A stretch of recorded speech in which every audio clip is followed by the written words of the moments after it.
Yo guys, Theo here on Common Sense. Out here, well, to talk to you guys, but also to greet the morning sun. Isn't it beautiful, guys?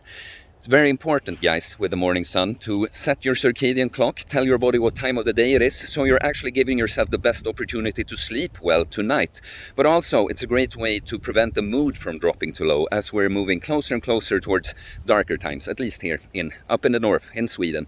So yesterday I watched a video from Jeff Nippard about minimalist training. Basically, what's the least that you can do to get the best fitness results possible? And I wanted to add on to that a bit. I think it was a good video that he did, like the video in general, but the subject, I really like it.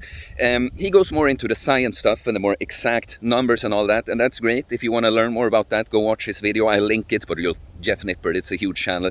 You'll find it for sure. On this channel, we love science, but we also like to combine it with the uncommon sense. So I'll just add on to it on more of a philosophical or conceptual level. So it's true, and point he made, that in the fitness industry and on YouTube with the content we create and stuff, we tend to focus on maximalist approach. What's like the best way, how to optimize things. How many times should you be in the gym? Is it 5 or 6 or 7?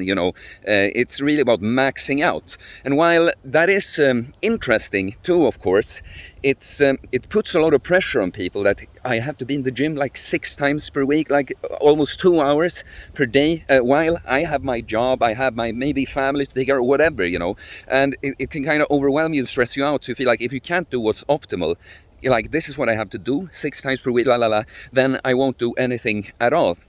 And the thing is, like a guy like me, us that work with this, I work with doing content about these sort of things. I both train people in person and online. Of course, I have like more time. I prioritize it more. And it's actually like making training videos. Just me, by my progress that I make, I learn stuff to bring to other people. So of course, for a guy like me, it makes sense to think about always what's optimal, what's the most I can do, But for a lot of people, it's just not even necessary for the kind of goal they want. And they might not even, it's like, why are we even talking about that all the time? And I get these questions a lot too, like how many times is optimal to be in the gym to build muscle, and it's like, optimal, do you mean like theoretically for someone that's all that matters and they have all the time, money, effort in the world to invest into this, is that really your situation? Because I'm not so sure. So again, you can go to Jeff's video to watch numbers more closely, but a guy like me right now, for instance, in my current split, I have like 5 heavy gym workouts, where I'm in the gym at least an hour up to 2 hours, basically, and then I have stuff that I do out there. I go swing my club, I just do little shorter mobility workouts outside sometimes if the weather allows for it and all that, And all people can't do it like that, but you don't have to. That's the point. Like, it's a good thing to think about things in general. It's, how do I phrase that? Like, it's logarithmic. Let's put it like this. Like, take this, a complete beginner going to the gym, no matter what they do, they obviously, as long as they are doing something right and applying progressive overload and eating enough and sleeping enough, they're gonna make so much more gains initially, like when they will later on, right? Like, because of course, if it didn't work like that, I would just be huge right now, and the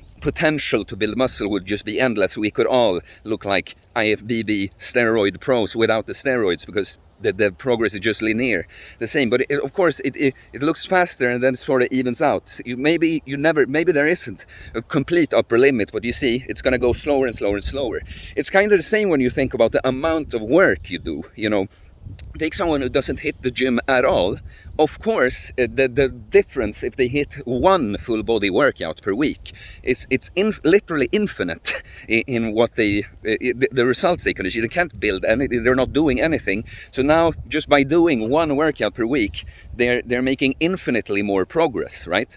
But then what you got to understand is, it's not that per workout you add per week that you make as much, like that if you train twice, that you double the progress, and if you train 3 times, you triple the progress, etc. No, it's still a sort of like this kind of thing. It's kind of the same like with the supplements and stuff. When people ask about creatine and that, yes, it will do something, it will help something, but we're talking about maybe one of the last percents, It's not that if you're not you feel like you're not making progress fast enough or something, add the creatine and oh, no, like do you see my point I'm trying to make here? That I don't remember now the number off the top of my head from his video, but it was something like doing something extremely little compared to the optimal. Like when you look at the science, what would be the optimal way to train when you do the most to gain the most results possible, you know, compared to something, I don't remember, but very, very, very little. You didn't make like, 10% of the gains or 15% of the gains. It was 64% of the gains. So you see, it's about your level of ambition, and you got to realize that after a point, we say when we're talking about training more, like weight training, more than 3 times per week, it's not that you're adding all that much extra. So I think that's a very positive message for a lot of people, that it's not that you have to do what's optimal or that your progress is going to be so much slower. No, in fact, if you did what's optimal, you're just raising the bar a little bit. But if you can lay this foundation, the minimalist foundation of doing, not necessarily the minimum, of course, but not have to think that it has to be so close to the maximum what you can do, you're going to be able to produce so good results. And that's the thing, you know, a lot of the clients that I coach, they are sometimes, it depends on the person, of course. Like I would take on someone that's more advanced too, of course, and I have people that train actually basically as much as me, right? But I also have people that I put on way less, and they actually get surprised at how little I have them do. But it's because I know they don't really have to do all that much more. And then, of course, the thing that people don't take into account also when they talk about maxing out what's optimal, you know, is will I even be able to follow this, you know? And then it's not even the maximal. If you can't stay consistent with it, it might look from the start like this intense plan you have for yourself would be the optimal and best way for you to make progress. But if scaling it back a little bit is what helps you stay on point, you know, and not abandon this routine, stay consistent for long enough, well, then that sort of is the maximalist approach too, right? So yeah, guys, that's kind of the message of the video, that it depends on who you are, of course. I have one last point to make, but it depends on who you are. But all people, it's not that you have to hit the gym as much as I do, you know, to get really good results. Like just think about if you go to my Instagram and scroll back and look at my progress pictures, like I made a pretty significant change the first 4 months, you know, from just training at home, not optimal equipment whatsoever, not optimal, like I didn't know everything I know now, the structure was not optimal. I trained to begin with for these 4 months every other day, like 15 minutes, that gradually pushed up towards an hour, right?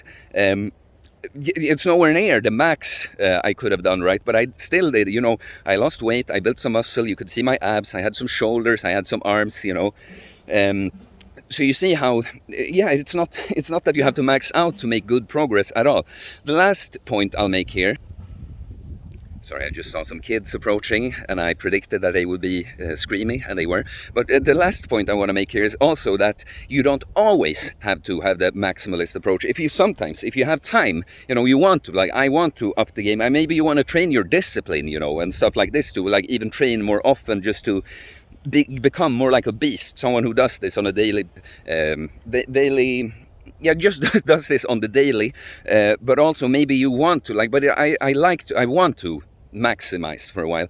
The thing that also discourages some people, I think, is the idea of having to keep doing this forever to to keep the progress, even, you know, afraid of losing it. I built this training 5 or 6 times per week, you know, I have to keep doing it or else I lose it. That's not true at all either.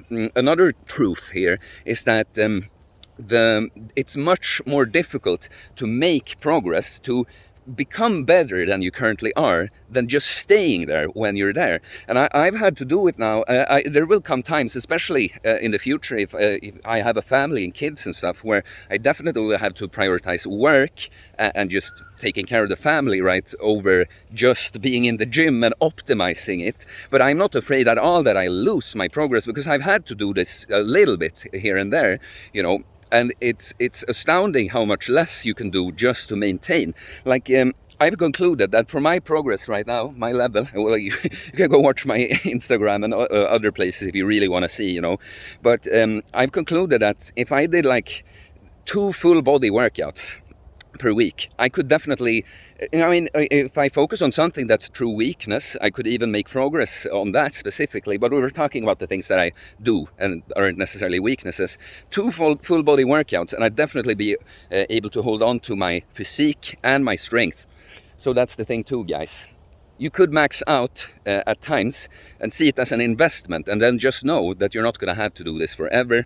And just think about it a bit, guys. Am I a person that has to max out to reach my goal? The answer for most people is probably not. So please leave a comment. What do you think?